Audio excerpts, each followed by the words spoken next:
A racist police officer assumes that a black man in the park is a criminal, and arrests him for no reason. Afterwards, the officer realizes that he has just arrested an FBI agent. Marcus Davis sat on a weathered bench in Riverside Park, the late afternoon sun casting a warm glow over the lush greenery.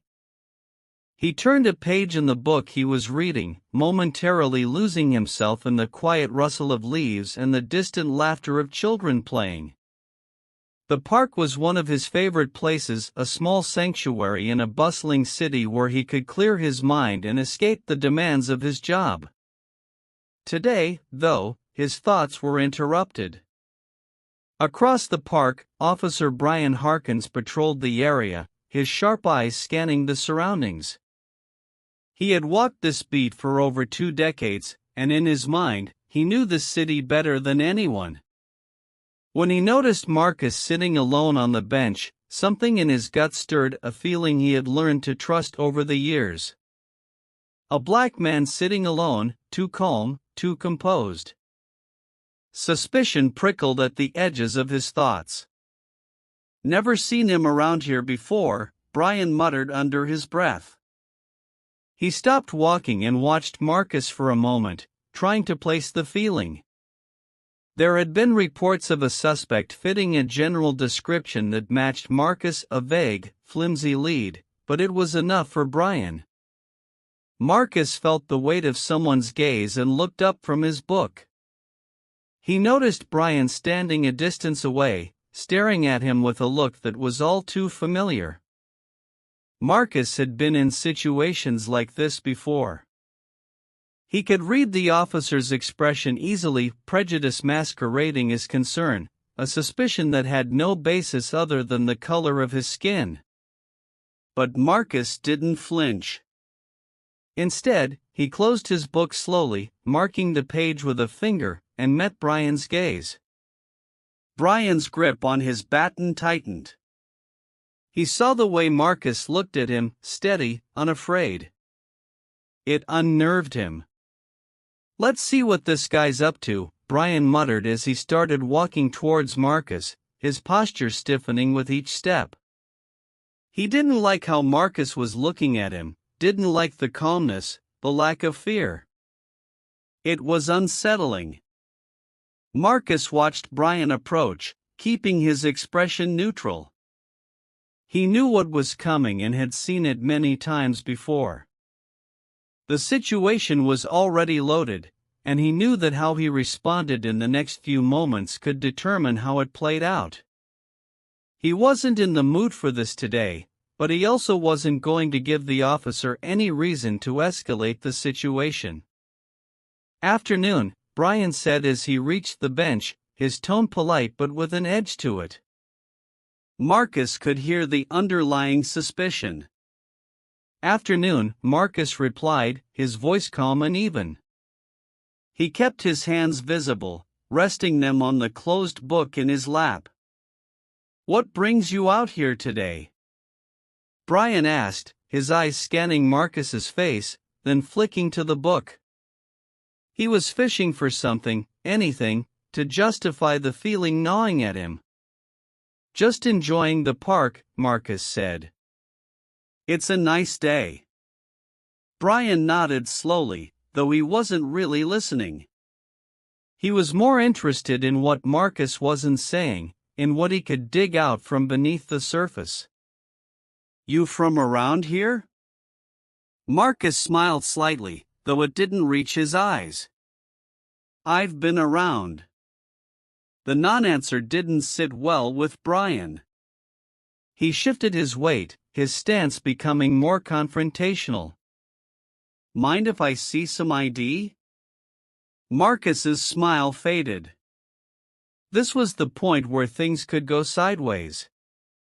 He knew his rights, knew he wasn't obligated to show ID just for sitting in a public park, but he also knew that refusing could escalate the situation quickly. Still, he wasn't going to let this officer intimidate him. "Am I under arrest?" Marcus asked, his tone measured. He met Brian's gaze without flinching. Brian bristled at the question. There was that calmness again, that refusal to be intimidated. It made him uneasy, made him feel like he was losing control of the situation. "You will be if you don't cooperate," Brian shot back, his hand moving to rest on his holster. Marcus took a slow breath, keeping his expression neutral. He didn't like where this was heading, but he wasn't going to back down. "I'm just sitting in a park," he said, his voice steady. "Is there a law against that?" Brian's patience was wearing thin. "You fit the description of someone we're looking for," he said, though even he knew how weak the excuse sounded. He stepped closer, looming over Marcus. Marcus didn't move. He held Brian's gaze, refusing to give him the reaction he was looking for. "And what description is that?" Marcus asked quietly. Brian's jaw tightened. He didn't have a good answer, and he knew it, but admitting that would mean losing face, losing control. He wasn't about to let that happen. "Don't get smart with me," he snapped. "Show me some ID now." For a moment, the two men locked eyes, the tension thickening between them. Marcus knew he could push back, could assert his rights, but he also knew that doing so could make this situation even more dangerous. He decided to comply for now. Without a word, he reached into his pocket, slowly, deliberately, and pulled out his wallet. Brian watched every movement closely, his body coiled like a spring. When Marcus handed over his ID, Brian snatched it out of his hand and glanced at it. The name didn't mean anything to him, but that didn't matter. He'd already made up his mind. "Stand up," Brian ordered, stepping back to give Marcus room. Marcus sighed inwardly but did as he was told, rising slowly from the bench. He kept his hands visible, not wanting to give Brian any reason to claim he felt threatened. "Turn around," Brian said, pulling out a pair of handcuffs. Marcus felt a surge of frustration but pushed it down. He turned around, letting Brian cuff him without resistance. He could hear people nearby, could feel their eyes on him, but he stayed calm, knowing that the worst thing he could do now was give in to anger. As Brian tightened the cuffs around Marcus's wrists, he couldn't shake the feeling that something was off, that he was making a mistake. But his pride wouldn't let him stop now. He grabbed Marcus's arm and started leading him towards the patrol car parked nearby. Marcus didn't say a word as they walked, his mind already shifting to what would come next. He wasn't worried about himself, he knew who he was, knew that this officer would find out soon enough, but he couldn't help but feel a deep weariness, a tiredness that went beyond this one encounter. It was the exhaustion of knowing that despite all his accomplishments, all his efforts, he was still seen as just another black man in the eyes of too many people like Officer Brian Harkins. As they reached the patrol car, Brian opened the back door and guided Marcus inside, the tension still hanging in the air. Marcus settled into the seat, the cold metal of the handcuffs biting into his wrists. He looked out the window as the car pulled away from the park, watching the trees blur past, wondering how this day, like so many others, had gone so wrong. The patrol car's engine hummed as Officer Brian Harkins drove Marcus Davis toward the precinct. Brian's grip on the steering wheel was tight, his knuckles white as he processed what had just happened. He didn't like the way Marcus had looked at him back there in the park, calm, unafraid, like he knew something Brian didn't. It gnawed at him, made him question his instincts, but his pride wouldn't let him admit that. Marcus sat quietly in the back seat, his hands cuffed behind him. The city streets blurred by, but his mind wasn't on the passing scenery. Instead, he was focused on what would happen next. He knew the system, knew how quickly things could escalate if he wasn't careful, but he also knew his own power, the authority that came with his position, an authority that Officer Harkins had no idea about. As they neared the precinct, Brian glanced at Marcus in the rearview mirror. "What were you really doing in that park?" he asked, his voice edged with suspicion. Marcus met Brian's eyes in the mirror, his expression unreadable. "I told you," he replied calmly. "I was just reading." Brian scoffed. "A guy like you, just sitting around reading? You expect me to believe that?" Marcus raised an eyebrow. "A guy like me?" he repeated, his tone measured. Brian hesitated for a moment, realizing the slip in his words, but instead of backing down, he doubled down. "You don't look like someone who spends his afternoons reading in the park," he said, trying to justify his actions. Marcus didn't respond immediately. He let the silence stretch, the tension in the car thickening. When he finally spoke, his voice was cool, controlled. "And what does someone like me look like, officer?" Brian didn't answer. He couldn't. He knew what he was implying, knew how it sounded, but he wasn't about to admit that to Marcus or to himself. Instead, he focused on driving, his frustration mounting as Marcus's calm demeanor continued to unsettle him. The car pulled into the precinct's parking lot, and Brian parked near the entrance. He got out first, then opened the back door and helped Marcus out, the cuffs still digging into Marcus's wrists. As they walked toward the building, Brian's thoughts raced. He needed to figure out what to do next. This wasn't how arrests were supposed to go. The suspect was supposed to be scared, compliant, not composed, and challenging him with every word. Inside the precinct, the usual buzz of activity filled the air, officers filing reports, phones ringing, the hum of conversation. Brian led Marcus through the main hall, ignoring the curious glances from other officers. He didn't want to explain himself just yet, not until he was sure of his next move. They reached the booking area, and Brian signaled for Marcus to stand by the processing desk. The officer behind the desk, a young man named Officer Jenkins, looked up, surprised to see Brian bringing someone in. "What's this about?" Jenkins asked, his eyes flicking to Marcus, then back to Brian. "Caught him acting suspicious in the park," Brian replied, his tone clipped. He handed over Marcus's ID, still unwilling to admit that he didn't have a solid reason for the arrest. Jenkins glanced at the ID, then back at Marcus.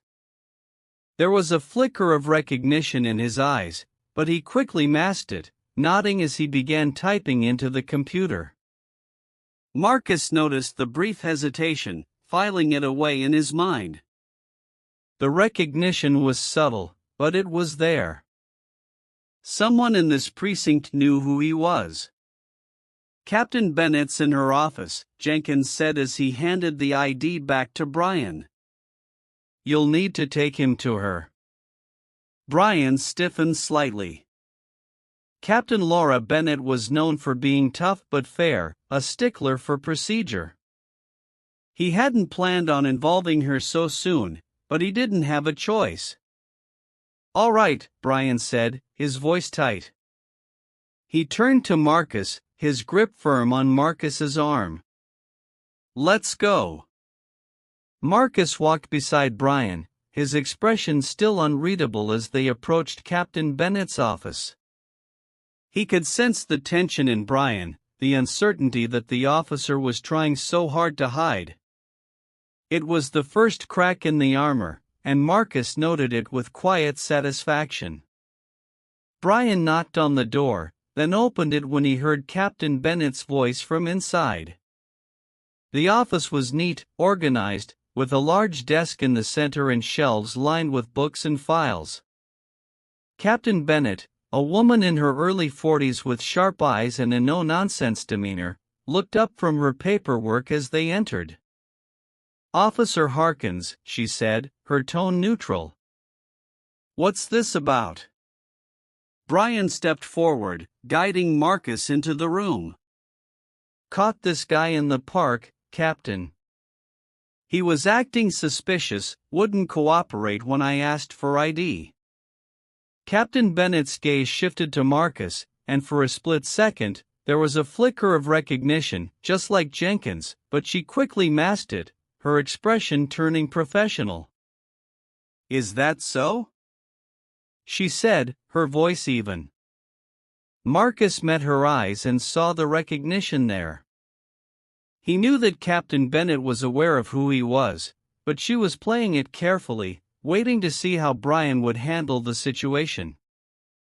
"That's right," Brian continued, oblivious to the silent exchange between Marcus and Bennett. "I brought him in for questioning." Captain Bennett nodded slowly, her eyes narrowing slightly. "I see. And did you have probable cause to arrest him?" Brian hesitated, feeling the ground beneath him start to shift. "He wouldn't cooperate, Captain," he repeated, though it sounded weaker this time. Captain Bennett leaned back in her chair, studying Brian carefully. "Officer Harkins, why don't you step outside for a moment? I'd like to speak with Mr. Davis alone." Brian blinked, taken aback by the request. "But Captain, outside, Harkins," Bennett said firmly, leaving no room for argument. Reluctantly, Brian released Marcus and stepped out of the office, closing the door behind him.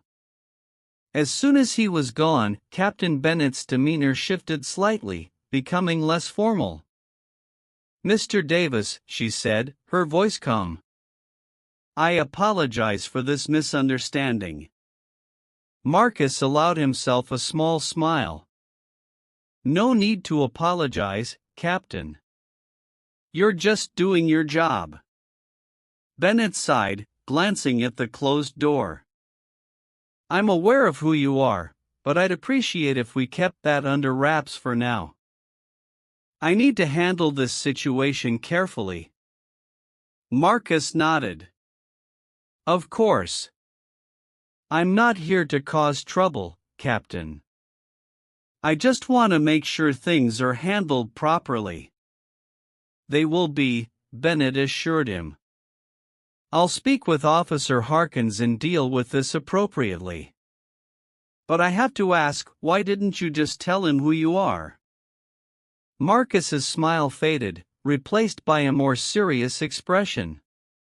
"Because it shouldn't matter, Captain. My identity shouldn't be the reason he decides to treat me with respect." Captain Bennett considered his words, then nodded in understanding. "You're right. It shouldn't matter, but unfortunately, it does to some people." The room fell silent for a moment, the weight of the situation hanging in the air. Finally, Captain Bennett stood up. "I'll call Officer Harkins back in. We'll resolve this." Marcus nodded again, watching as Captain Bennett moved to the door. The confrontation wasn't over, but he knew he had the upper hand now. The truth would come out soon enough, and Officer Harkins would have to face the consequences of his actions. As Captain Bennett opened the door, Brian stepped back inside, his expression wary. He could sense that something had shifted, but he didn't know what. He glanced at Marcus, who stood calmly, waiting. "Mr. Davis here is not the man you were looking for," Bennett said. "You'll release him immediately." Brian blinked, the words taking a moment to sink in. "What?" "But Captain, immediately, officer," Bennett repeated, her voice leaving no room for argument. Brian hesitated, then finally reached for the keys to unlock Marcus's handcuffs. His hand shook slightly as he did so, the realization of his mistake beginning to dawn on him. As the cuffs clicked open, Marcus rubbed his wrists, giving Brian a measured look. "Thank you, officer," he said, his tone calm but carrying an undertone of finality. Brian swallowed hard, unsure of what to say. "You're free to go," he muttered, stepping back. Marcus nodded and turned to Captain Bennett. "I'll be in touch, Captain," he said quietly. "There's still a lot to discuss." Captain Bennett nodded in return, understanding the weight behind his words. "I look forward to it, Mr. Davis." With that, Marcus walked out of the office, leaving Brian standing there with a sinking feeling in his gut. The confrontation was over, but the consequences were only beginning. Brian Harkins sat at his desk in the precinct, the tension in his body refusing to dissipate. He had barely been able to concentrate since Captain Bennett had released Marcus Davis. The unease gnawed at him, deepened by the fact that he still didn't understand what had just happened. He knew he had made a mistake, but the full extent of it was still out of reach. The silence of the precinct around him was both comforting and unnerving, a space for his thoughts to spiral. Suddenly, the sound of footsteps approaching his desk snapped him out of his reverie. He looked up to see Captain Bennett walking toward him, her expression serious. Brian's stomach tightened. He knew this wasn't going to be a casual conversation. "Officer Harkins, my office now," Captain Bennett said, her tone leaving no room for argument. Brian stood up immediately, trying to suppress the nervousness that was beginning to creep into his demeanor. He followed her to the office, each step feeling heavier than the last. Once inside, Captain Bennett closed the door behind him and gestured for him to sit. Brian hesitated for a moment before sitting down. He could feel the tension in the room, the unspoken weight of what was coming. Captain Bennett moved behind her desk, took a deep breath, and then sat down across from him, her sharp eyes fixed on his. "Officer Harkins," she began, her tone measured but stern. "Do you have any idea who Marcus Davis is?" Brian shook his head, his confusion deepening. "No, Captain. Just some guy in the park." Captain Bennett leaned forward, her gaze never leaving Brian's. "Marcus Davis isn't just some guy in the park. He's a special agent, one of their top agents, in fact." The words hit Brian like a physical blow. His eyes widened in shock, the implications of what he had done crashing down on him. "An FBI agent?" he repeated, his voice barely above a whisper. "That's right," Bennett said, her voice firm. "And more than that, he's highly respected within the Bureau. His arrest is going to have serious consequences, not just for you, but for this entire precinct." Brian's mind raced, trying to piece together what this meant. He had profiled and arrested an innocent man, a federal agent, no less, based on nothing more than his own biased assumptions. The enormity of his mistake began to settle in, bringing with it a cold, creeping dread. "I didn't know, Captain," Brian said, his voice shaky. "I didn't know who he was." "That's the problem, Harkins," Bennett replied, her tone still firm. "It shouldn't have mattered who he was. Your actions were based on assumptions and prejudices, not on any real evidence. You can't arrest someone just because they don't look like they belong in a park." Brian wanted to argue, to defend himself, but the words wouldn't come. Deep down, he knew Captain Bennett was right. He had let his biases guide his actions, and now he was facing the consequences. What happens now? Brian asked, his voice low, almost resigned. Captain Bennett sighed, leaning back in her chair. For now, you're being placed on temporary leave while we investigate this incident. I've already spoken with the higher-ups, and they're not happy, to say the least. There will be an official review, and depending on the outcome, you could face disciplinary action up to and including termination. Brian's heart sank. Termination. The word hung in the air like a death sentence. He had been a cop for over 2 decades, and the thought of losing his career was almost too much to bear. But as much as he wanted to deny it, he knew he had no one to blame but himself. I understand, Captain, Brian finally said, his voice barely above a whisper. Bennett studied him for a moment, her expression softening slightly. I know this isn't easy to hear, Harkins, but you need to understand that your actions have consequences, not just for you, but for the people you serve. We can't afford to have officers who let their biases dictate their decisions. Brian nodded, though his mind was still reeling.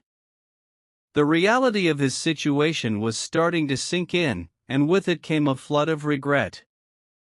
He had always prided himself on being a good cop, someone who upheld the law and protected the community, but now all of that was in jeopardy because of one careless, prejudiced decision. Captain Bennett stood up, signaling that the conversation was over. You're dismissed, Officer Harkins. I'll notify you when the review is scheduled. Brian stood up as well, feeling the weight of the world on his shoulders. Thank you, Captain, he mumbled before turning and walking out of the office. As he left the precinct, the familiar sights and sounds that had once brought him comfort now felt distant, almost alien.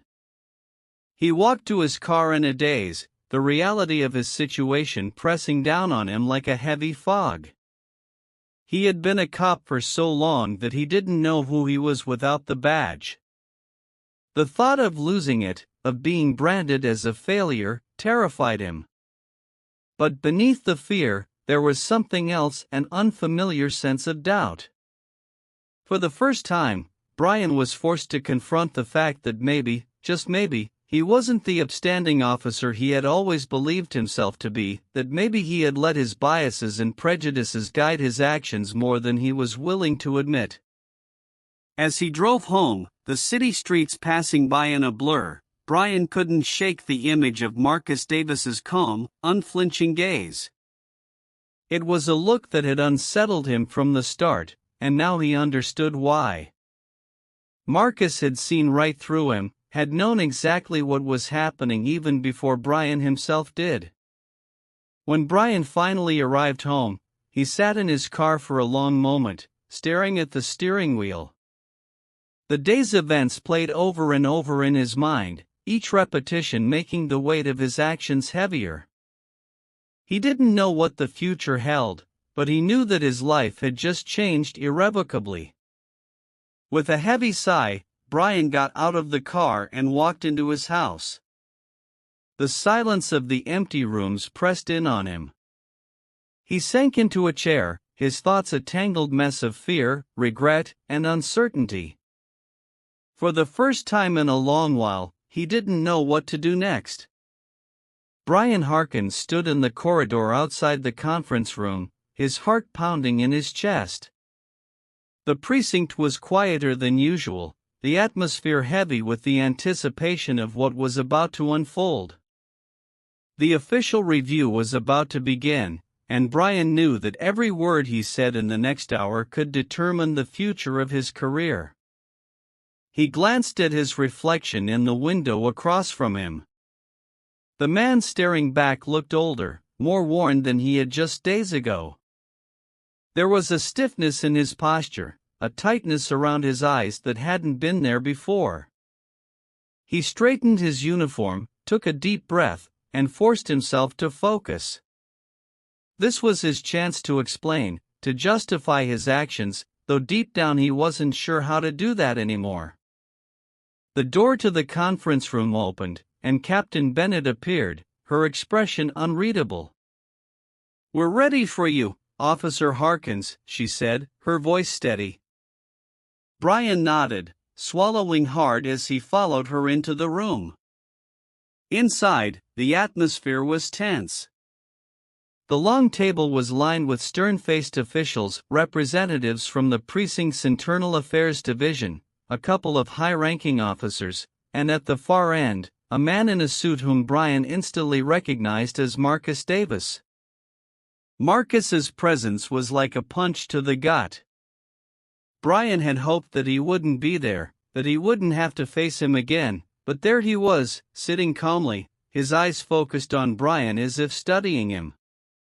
The look in those eyes was the same as before, calm, unflinching, but with an edge of quiet authority that made Brian feel small.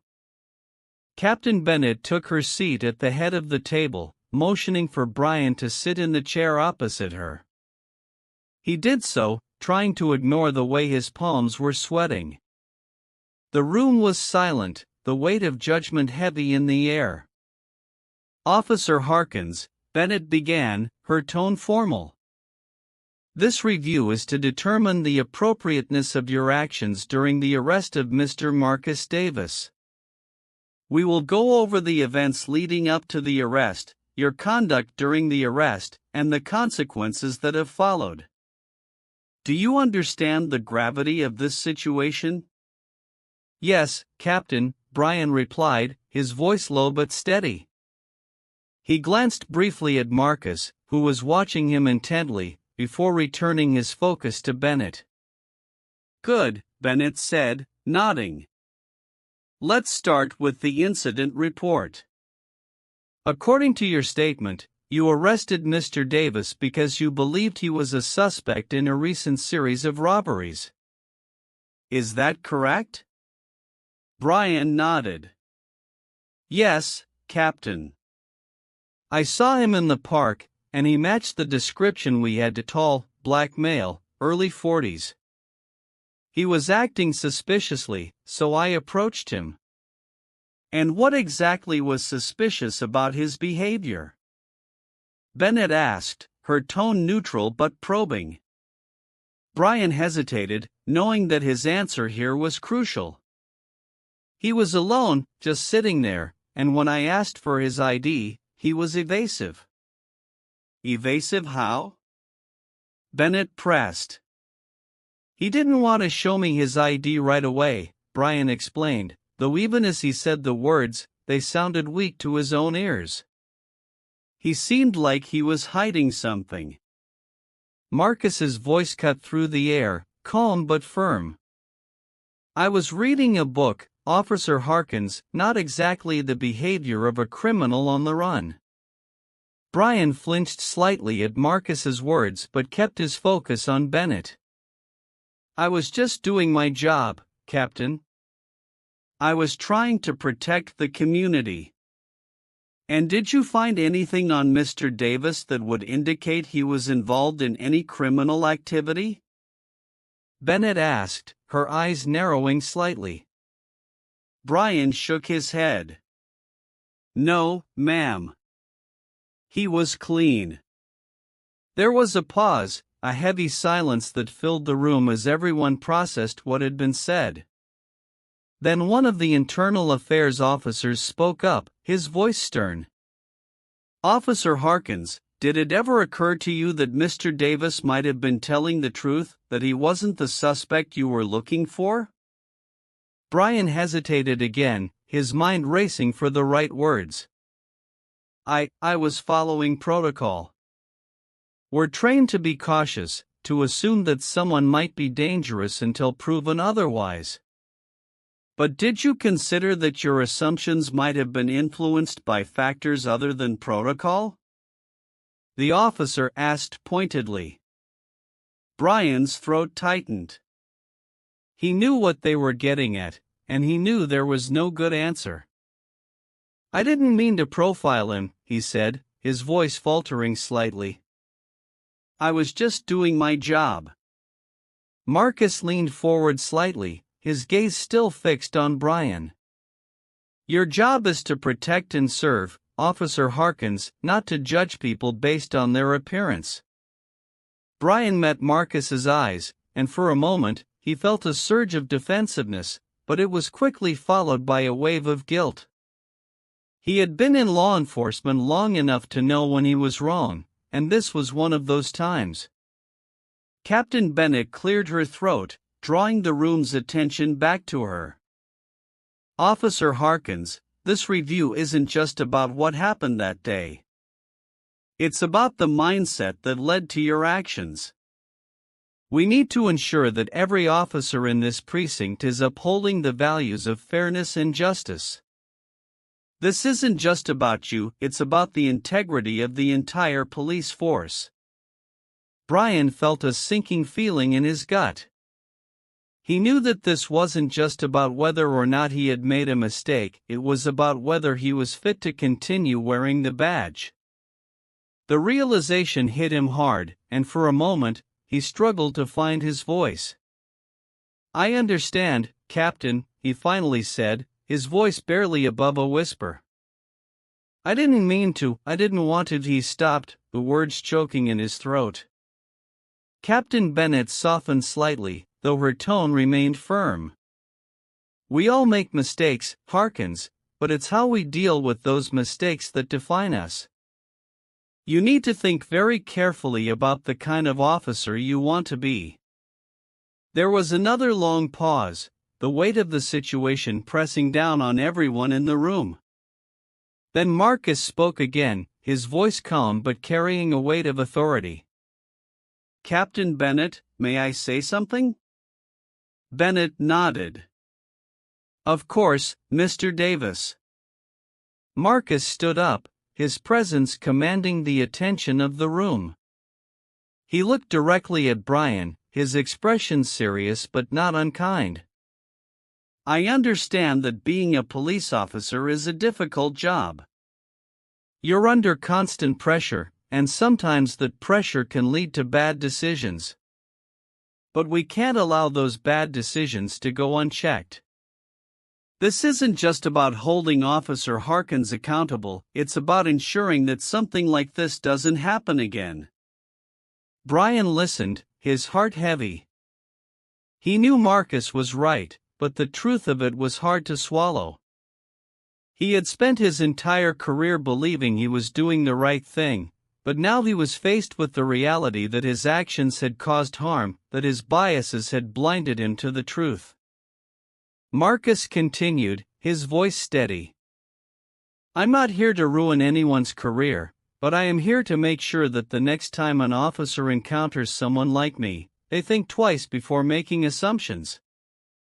This is an opportunity for change, and I hope that this precinct will take it seriously. Captain Bennett nodded, her expression thoughtful. Thank you, Mr. Davis. Your words are noted. Marcus sat down again, his gaze still on Brian. There was no malice in his eyes, but there was a firmness, a resolve that made it clear he wouldn't tolerate any further injustice. Captain Bennett looked at Brian, her tone softer but still authoritative. Officer Harkins, you'll remain on temporary leave while we continue this review. I suggest you take this time to reflect on what's been said here today. We'll reconvene in a few days to discuss the next steps. Brian nodded numbly, the weight of everything pressing down on him. Yes, Captain, he said quietly. The meeting was adjourned, and as the officials began to file out of the room, Brian remained seated, his mind racing. He had come into this review hoping to defend himself, to justify his actions, but now all he could think about was how wrong he had been. The realization was like a cold, hard truth that he couldn't escape. As the last of the officials left the room, Brian stood up slowly, his movements heavy with the burden of his thoughts. He glanced at Marcus one last time, and for a moment, their eyes met. There was no animosity in Marcus's gaze, just a quiet determination, a resolve to see justice done. Brian looked away, unable to hold Marcus's gaze any longer. He knew that he had a lot to think about, a lot to come to terms with. And as he walked out of the conference room, the weight of his actions and their consequences hung over him like a dark cloud. Captain Laura Bennett sat in her office, staring at the stack of reports on her desk. Each piece of paper represented a fragment of the truth she was trying to piece together. The internal investigation into Brian Harkins's conduct was underway, and it was her responsibility to ensure that every detail was thoroughly examined. She rubbed her temples, feeling the tension in her shoulders. The precinct had always prided itself on maintaining high standards, but this incident had shaken that foundation. Whatever the outcome, Bennett knew that the investigation would have far-reaching consequences not just for Brian, but for the entire department. Taking a deep breath, she reached for the first report, the initial witness statements from the park. She had already read them multiple times, but each reread added weight to the growing evidence against Brian. The witnesses, all parkgoers present during the arrest, described the event with stark clarity. Their accounts were consistent. Brian had approached Marcus Davis with an assumption that he was a criminal, without hesitation and without attempting to de-escalate. Bennett turned to the report, the body cam footage. She had watched it several times, each viewing more uncomfortable than the last. The footage was clear and unambiguous. Brian's voice, his tone, his body language reflected the assumptions he had made from the moment he saw Marcus. The aggression in his approach, the way he had disregarded Marcus's attempts to explain, the force he used during the arrest, it was all there, laid bare for anyone to see. A knock at the door pulled Bennett from her thoughts. She looked up to see Detective Harper, her second-in-command for the investigation, standing in the doorway. "I've got the last of the witness interviews," Harper said, holding up a file. "And I've scheduled Marcus Davis for later this afternoon." "Thanks, Harper," Bennett replied, taking the file. "How's it looking?" Harper sighed, running a hand through his graying hair. "Not good, Captain. Most of the witnesses are pretty clear about what they saw, and from what I can tell, the body cam footage backs them up." Bennett nodded grimly. "I was afraid of that. Are we bringing Brian in for another round of questions?" Harper asked. "Yeah," Bennett said, leaning back in her chair. "Let's see if he's ready to talk more openly about what happened." Harper nodded and left the office, leaving Bennett alone with the file. She flipped it open and began reading the new witness statements. They were consistent with the others. Brian had acted aggressively from the start, and it was clear that Marcus had been trying to defuse the situation, but Brian hadn't listened. As Bennett finished reading, she felt a deep sense of unease. She had known Brian for years. He had always been a solid officer, but this incident had exposed a side of him that Bennett had never seen before. The hours passed slowly as Bennett continued to review the evidence.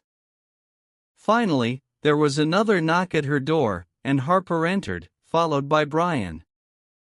"Come in, Harkins," Bennett said, keeping her voice neutral. Brian looked exhausted, his eyes dark with sleeplessness. He sat down across from Bennett, glancing nervously at Harper, who took a seat beside him. "We're going to go over the events of that day again," Bennett said, leaning forward slightly. "I need you to be completely honest with us, Brian. This is your chance to explain your side of the story." Brian nodded, but his expression was tight. "I understand, Captain. Bennett glanced at Harper, who started the questioning. Brian, walk us through what was going through your mind when you first saw Marcus Davis in the park. Brian hesitated, his eyes shifting as he searched for the right words. I saw a man who fit the description of the suspect we were looking for. It was a high-pressure situation, and I had to make a quick decision. And what made you so sure he was the suspect? Harper pressed. He matched the description, Brian repeated, his voice more defensive now. We were looking for a black male, around his height and build. He was acting suspiciously, like he was trying to hide something. Bennett could hear the strain in Brian's voice, the way he was grasping at justifications. Brian, the witness statements and the body cam footage tell a different story, she said. They show that Marcus Davis was cooperative, that he tried to explain who he was, but you didn't listen. Brian shifted uncomfortably in his seat. He was trying to throw me off by time. I was just following my training, Captain. Your training? Bennett repeated, her tone sharp. Brian, your training doesn't excuse racial profiling. It doesn't excuse the fact that you escalated a situation that didn't need to be escalated. Brian opened his mouth to respond, but Bennett held up a hand to stop him. Look, Brian, I'm not here to argue with you. I'm here to find out the truth. The evidence we've gathered so far isn't in your favor. It shows that you made assumptions based on race, and that those assumptions led to an unjust arrest. There was a long silence as Brian processed Bennett's words. Finally, he spoke, his voice low. I didn't mean for any of this to happen. I was just trying to do my job. Bennett sighed. I know, Brian, but intent doesn't change the impact of your actions. This isn't just about you, it's about what your actions represent, and how they affect the people we're supposed to protect. Before Brian could respond, there was another knock at the door. Harper stood and opened it, revealing Marcus Davis, who stepped into the room with a calm, composed demeanor. Mr. Davis, thank you for coming in, Bennett said, standing to shake Marcus's hand. Marcus nodded, his expression neutral. Of course, Captain. Bennett motioned for Marcus to take a seat, then turned back to Brian. Brian, we're going to hear from Mr. Davis now. I want you to listen carefully. Brian nodded, though he couldn't meet Marcus's eyes. Bennett gestured for Harper to begin. Mr. Davis, can you describe your encounter with Officer Harkins from your perspective? Marcus's voice was steady. I was at the park, enjoying my day off, when Officer Harkins approached me. He was aggressive from the start, demanding to see my ID and questioning me like I was already guilty of something. I tried to explain that I was an FBI agent, that there must have been some mistake, but he didn't listen. He cuffed me, pushed me to the ground, and treated me like a criminal. Brian flinched at Marcus's words but remained silent, his gaze fixed on the table in front of him. Harper continued. Did you feel that Officer Harkins's actions were influenced by your race? Marcus didn't hesitate. Absolutely. I could see it in his eyes, the way he looked at me, the assumptions he made before I even had a chance to speak. I've dealt with this kind of thing before, but it's different when it comes from someone who's supposed to protect and serve. Bennett could see the impact of Marcus's words on Brian, the way his shoulders slumped slightly, the way he seemed to shrink into himself. But still, Brian said nothing. Thank you, Mr. Davis, Bennett said. I appreciate your honesty. Marcus nodded, then stood to leave. As he reached the door, he paused and turned back to Brian. "I don't hold any personal grudges, Officer Harkins, but I hope you can take this as an opportunity to learn to understand the impact of your actions. It's not just about what you intended, it's about how those intentions play out in the real world." With that, Marcus left the room, leaving a heavy silence. Bennett looked at Brian, who was still staring at the table. "Brian, this investigation isn't just about finding out what happened, it's about making sure it doesn't happen again. We have to do better, for the people we serve, and for ourselves." Brian nodded slowly, but there was no fight left in him.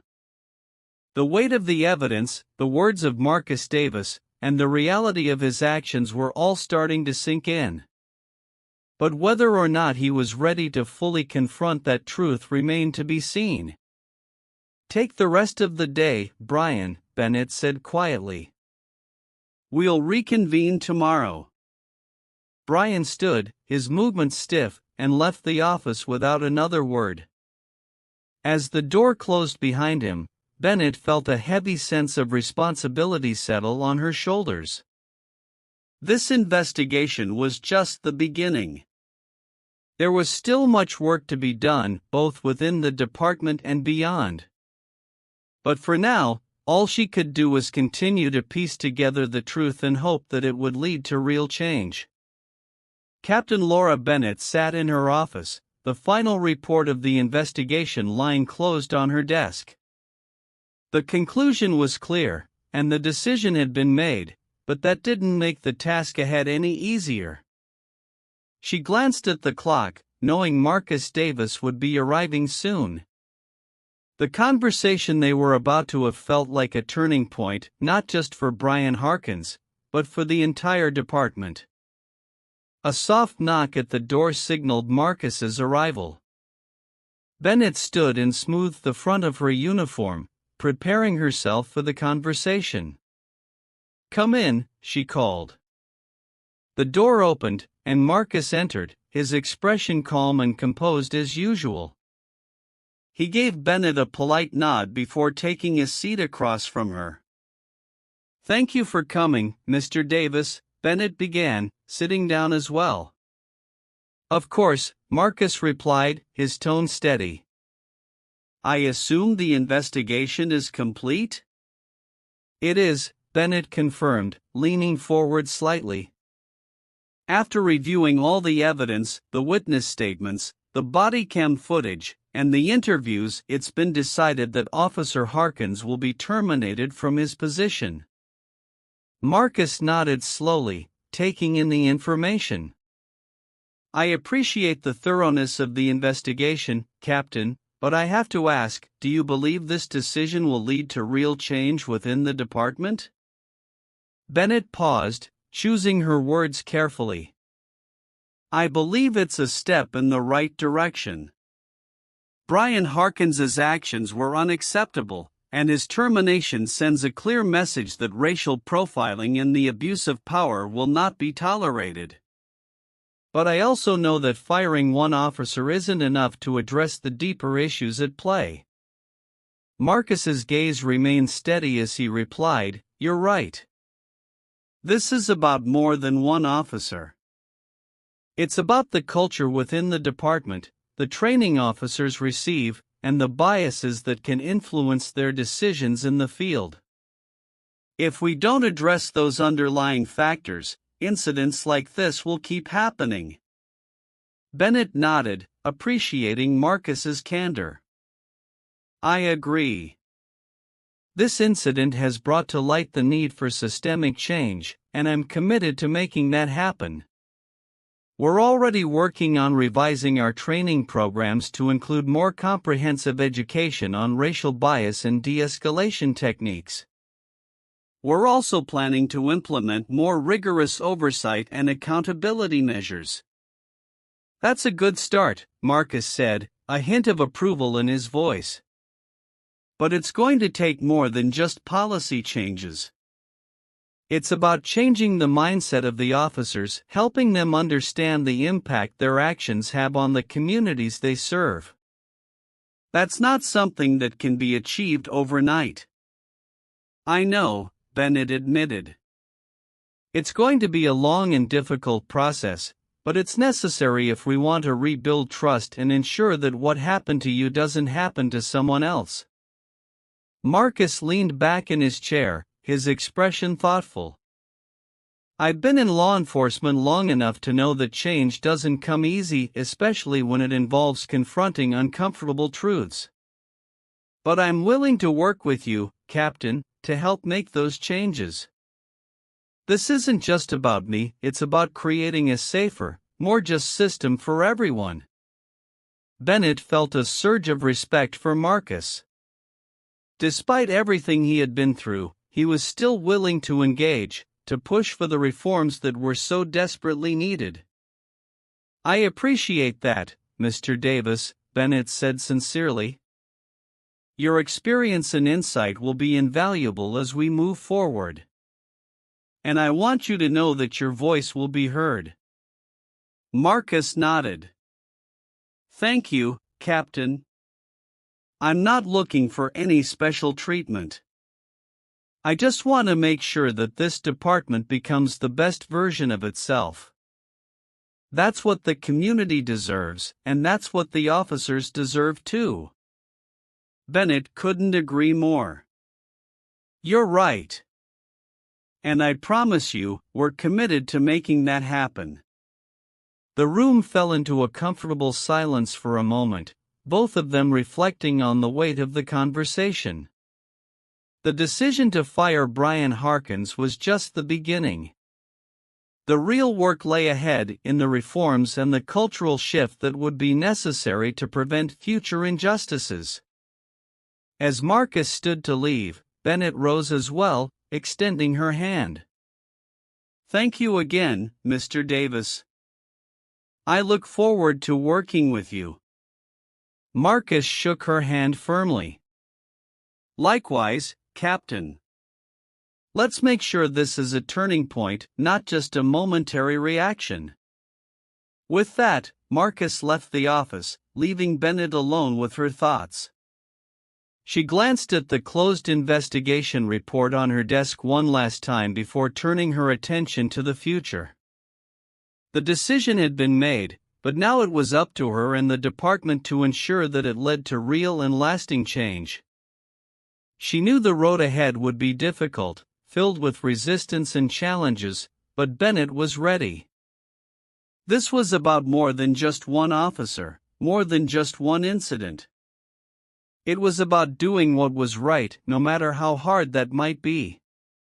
With renewed determination, Bennett reached for her phone and began making the calls that would set the reforms in motion.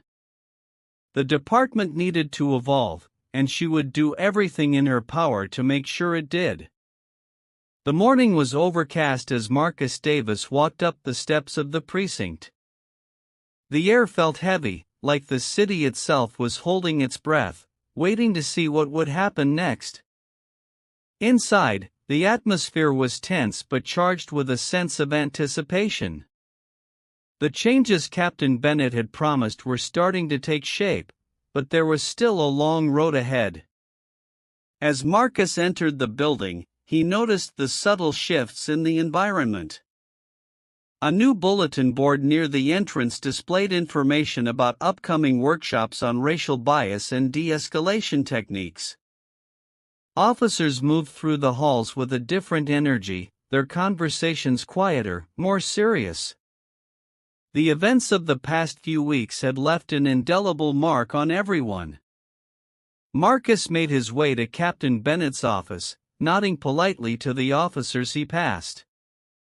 Some returned the gesture with respect, while others avoided his gaze, still grappling with the fallout of what had happened. When he reached Bennett's office, he found the door slightly ajar. He knocked softly before pushing it open. "Come in," Bennett called, looking up from her desk. Marcus stepped inside, closing the door behind him. Bennett rose from her chair and offered him a warm smile. "Good to see you again, Mr. Davis." "Likewise, Captain," Marcus replied, taking a seat across from her.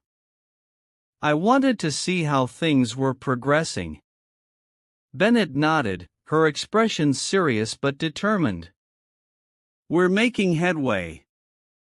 The new training programs are being rolled out, and we're implementing stricter oversight to ensure accountability.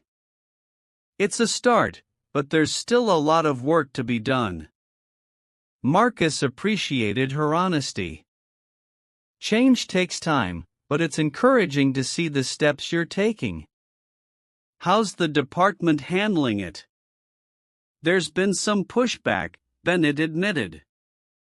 "Not everyone is on board, but most of the officers understand that these changes are necessary. We've had a few difficult conversations, but I'm hopeful that we're moving in the right direction." Marcus leaned forward slightly, his gaze intent. "That's good to hear. It's important to keep the momentum going to make sure these changes are more than just a response to one incident." "Agreed," Bennett said. "This is about building a new foundation for how we operate, one that's rooted in fairness and respect for everyone we serve." As they spoke, the door to the office opened again, and Brian Harkins stepped inside. His face was drawn, his eyes shadowed with exhaustion. He was dressed in plain clothes, a cardboard box in his hands. It was clear he was here to collect the last of his belongings.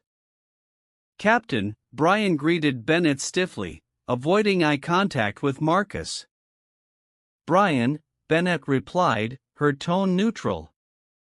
For a moment, the room was silent, the air thick with unresolved tension.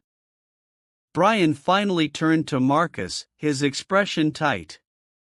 "Mr. Davis, I just wanted to say, I didn't mean for things to turn out like this." Marcus met his gaze calmly. "It's not about what you meant, Officer Harkins. It's about what you did and the impact it had. Intentions don't excuse actions."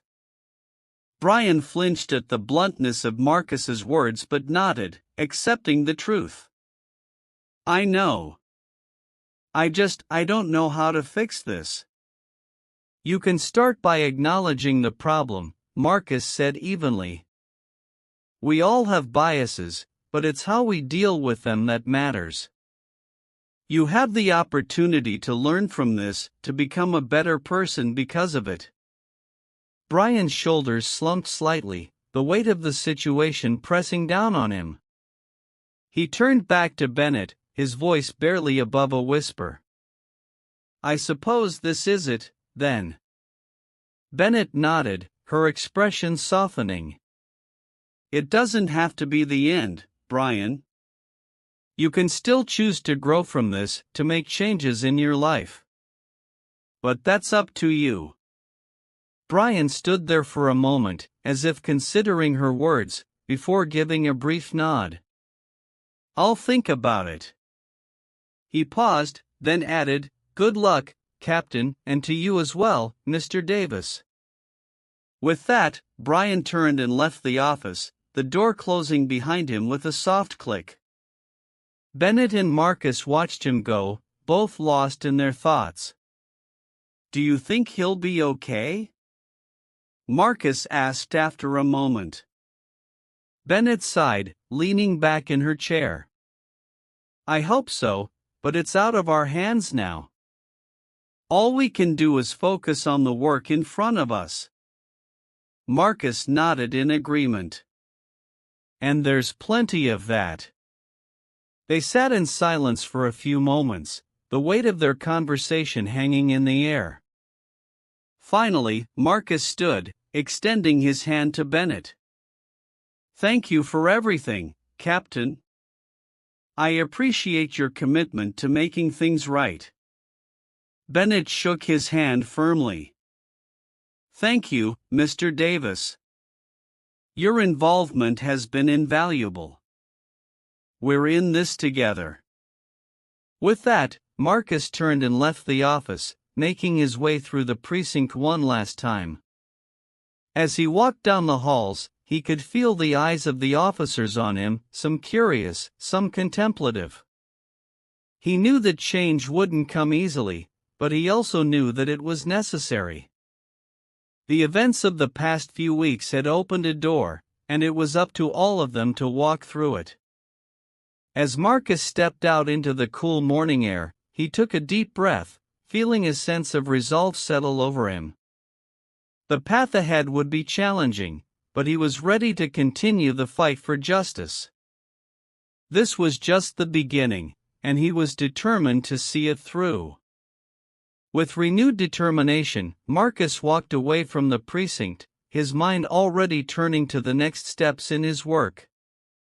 There was so much more to be done, but for the first time in a long while, he felt a glimmer of hope. Change was coming, and he would be there to help guide it every step of the way. So, what do you think? Have you ever witnessed or experienced a moment where someone's biases led to an unjust situation? Share your thoughts in the comments below, we'd love to hear your stories. If this story moved you, don't forget to like, share, and subscribe to Courageous Voices for more stories that highlight the fight for justice and change. Thank you for watching, and let's keep pushing for a better tomorrow.